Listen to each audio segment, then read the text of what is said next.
What happens when a racist cop pulls over the wrong man and discovers the driver isn't just another citizen, but the head of internal affairs who controls his future?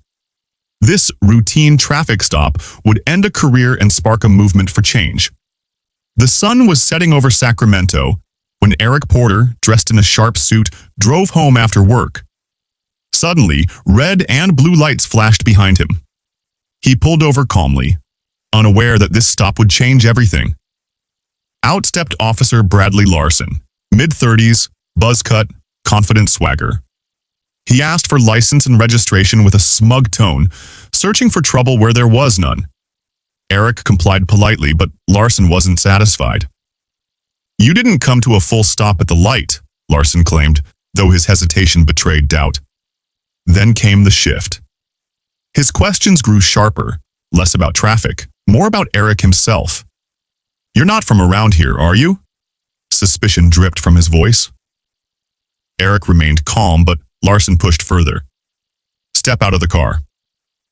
Eric asked why. The officer leaned in. "Don't make this harder than it has to be." Eric obeyed, composed and deliberate.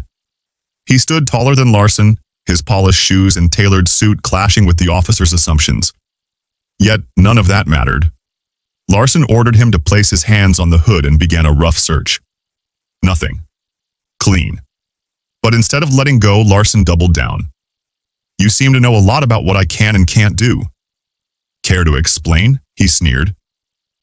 Eric's calm unsettled him. "I believe in transparency," Eric said.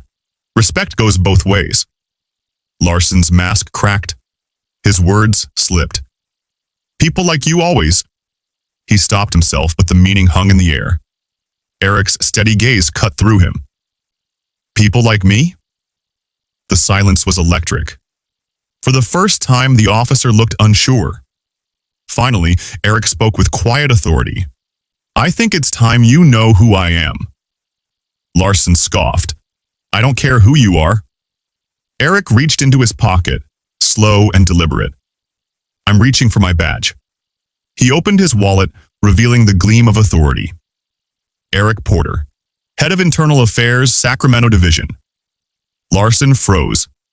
His swagger dissolved into panic. The man he had profiled, searched, and disrespected wasn't just any driver. He was the very person tasked with investigating misconduct. Eric's voice was calm but cutting. "Do you know the most troubling part of this interaction, Officer Larson? It's not just the profiling or the baseless escalation. It's that you assumed I wouldn't know my rights. That I didn't deserve respect." Larson's face paled. He handed Eric's documents back with trembling hands. Before leaving, Eric gave him one final warning. "The badge doesn't make you better than anyone. It makes you accountable to everyone." The next morning, Eric sat at his desk at the Internal Affairs Division. Larson's file lay open, complaints of misconduct, ignored and buried. Eric knew this wasn't about one officer. It was about a culture that allowed men like Larson to feel untouchable. Later, in a meeting with Chief Daniels, Eric spoke firmly. "Quiet discipline doesn't fix anything. It's time to be loud." He demanded a department-wide review, training, protocols, accountability. Daniels warned it would ruffle feathers. "Good," Eric replied. What followed was weeks of investigations, hearings, and community forums. Larson faced suspension, but the real victory was bigger, exposing the flaws in the system and forcing change. Months later, Eric stood before a packed hall of officers, officials, and citizens. He didn't speak of blame. He spoke of responsibility. "Justice isn't just about catching criminals," he said. "It's about making sure the people sworn to protect do so with integrity, fairness, and respect. That's the badge I believe in."